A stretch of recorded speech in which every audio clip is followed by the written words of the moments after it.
Hello everyone, আসসালামু আলাইকুম। এই ভিডিওতে দেখাবো কিভাবে অ্যাকাউন্টিং রেট অফ রিটার্ন হিসাব করতে হয়। তার আগে আমাদের বুঝতে হবে অ্যাকাউন্টিং রেট অফ রিটার্ন কি। অ্যাকাউন্টিং রেট অফ রিটার্ন হচ্ছে একটা রেশিও, ফিনান্সিয়াল রেশিও, যেটা প্রফিটেবিলিটি নির্দেশ করে। এটা কোনো একটা প্রজেক্টে যে পরিমাণ টাকা ইনভেস্ট করি সেটা কত পার্সেন্ট প্রফিট আসে সেটা নির্দেশ করে আমাদের। তো এটা আমাদের 3 স্টেপ প্রসেস, মানে কি 3 স্টেপ হিসাব করতে হয়। প্রথম স্টেপ আমাদের অ্যাভারেজ অ্যাকাউন্টিং প্রফিট হিসাব করতে হয়। সেটার সূত্র ইনকাম। ইনকাম মানে কোনো একটা প্রজেক্টের তার মেয়াদকালীন জোরের কত টাকা আসছে বা ক্যাশ ইনফ্লো হচ্ছে সেটা, মাইনাস ডিপ্রিসিয়েশন। ডিপ্রিসিয়েশন কোনো একটা ফিজিক্যাল অ্যাসেট বা টেনজিবল অ্যাসেট, মানে যেসব অ্যাসেট ধরা ছোঁয়া যায় সেসব অ্যাসেটের মানিটারি ভ্যালু কমে যাওয়া। এটা দীর্ঘকালীন ওই অ্যাসেট ব্যবহার করার জন্য বা নষ্ট হয়ে যায় সেটা যেটা। তো এক্ষেত্রে প্রজেক্ট এ এবং প্রজেক্ট বি দুটোটার জন্য আমাদের অ্যানুয়ালি ডিপ্রিসিয়েশন চার্জ 20,000 টাকা।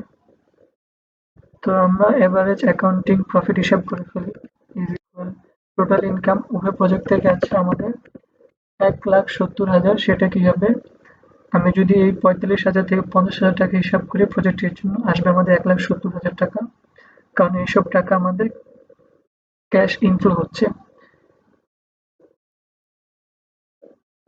তো 1,70,000 মাইনাস ডিপ্রিসিয়েশন। সো ডিপ্রিসিয়েশন প্রতি বছরের জন্য 20,000 টাকা। যেহেতু আমাদের প্রজেক্টটা রান করছে 4 বছরের জন্য, তাহলে 4 বছরে ডিপ্রিসিয়েশন করতে হবে 20,000 ইন্টু 4, দ্যাট উড বি 80,000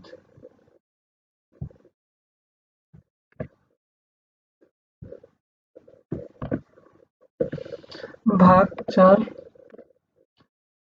তো আমাদের আসছে কি 22,500 টাকা। তারপর আমাদের সেকেন্ড স্টেপ অ্যাভারেজ ইনভেস্টমেন্ট হিসাব করা। তো সেটা সূত্র ইনিশিয়াল ইনভেস্টমেন্ট, যেটা আমাদের প্রজেক্ট এর জন্য 1,00,000 টাকা। এই টাকাটা আমাদের আউটফ্লো হচ্ছে, যোগ রেসিডুয়াল ভ্যালু। রেসিডুয়াল ভ্যালু কোনো একটা অ্যাসেট যতদিন আমরা পরিকল্পনা করছি ইউজ করব, সেই সময়টা ইউজ করার পর তার যেই মানিটারি ভ্যালু আমরা এস্টিমেট করি। যেমন ধরে নিই আমার পড়ার টেবিল আমি চিন্তা করেছি 3 বছর ইউজ করব। 3 বছর ইউজ করার পর তার ফিউচার মানিটারি ভ্যালু আমি এস্টিমেট করছি কি 2,000 টাকা বা 3,000 টাকা, এটাই। তো এখানে প্রজেক্ট এর জন্য রেসিডুয়াল ভ্যালু 20,000 টাকা,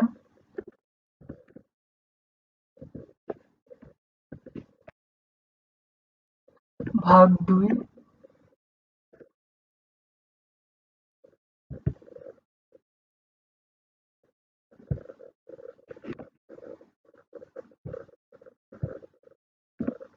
তো আসে আমাদের 60,000 টাকা। এখন থার্ড স্টেপ, যেটা ARR অথবা কি অ্যাকাউন্টিং রেট অফ রিটার্ন। সেটার সূত্র অ্যাভারেজ অ্যাকাউন্টিং প্রফিট ভাগ অ্যাভারেজ ইনভেস্টমেন্ট, এবং এটার যে রেজাল্ট আসবে সেটা পার্সেন্টেজ করব। তাহলে করে ফেলি 22,000, 22,500 ভাগ 60,000,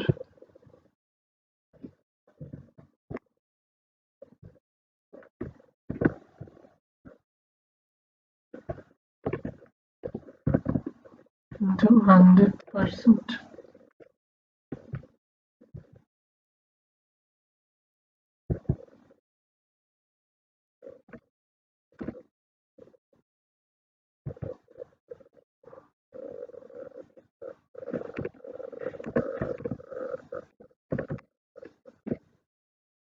তো আমাদের পার্সেন্টেজ আসে 37.5%।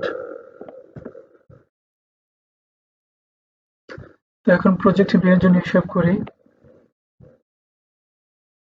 তো প্রজেক্ট বি এর জন্য যদি লক্ষ্য করি, আমাদের টোটাল ইনকাম 30,000 যোগ 30,000 যোগ 44,000 যোগ 66,000। হিসাব করলে আমাদের আসবে 1,70,000।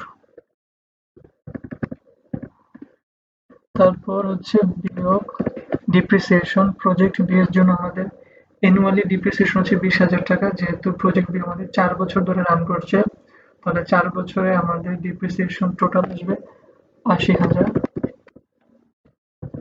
ভাগ যত বছর ধরে রান করছে সেই বছর, এটা 4।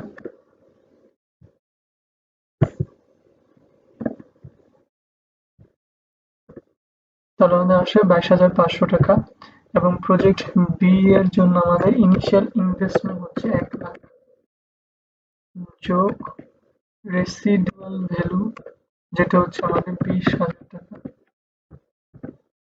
ভাগ 2, যেহেতু আমরা অ্যাভারেজ করতেছি দুইটা ভ্যালুর জন্য 2 দ্বারা ভাগ।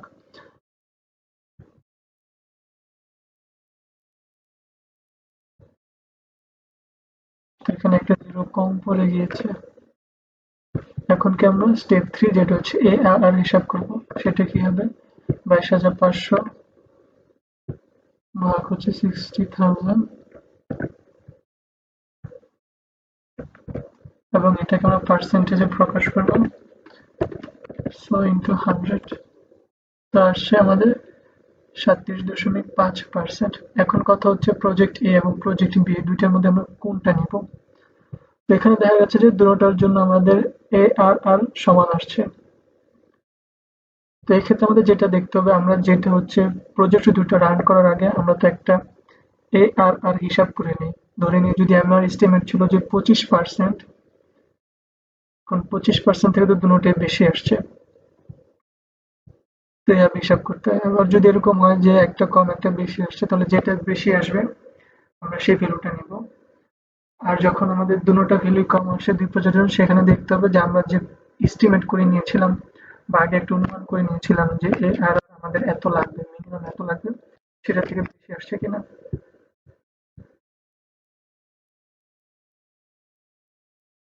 তো যেহেতু এখানে দুটোটার আমাদের ARR সমান আসছে, তাই আমাদের এই ক্যাপিটাল বাজেটিং টেকনিক মানে হচ্ছে ARR দিয়ে এটা সিলেক্ট করা যাবে না, আমাদের অন্য ক্যাপিটাল বাজেটিং টেকনিকের সাহায্য নিতে হবে। হ্যাঁ, এই ভিডিও এই পর্যন্তই। আবার আসবো নতুন কোনো ভিডিও নিয়ে। Till then take care. Hope that you guys understood what I was trying to teach you. Okay, goodbye.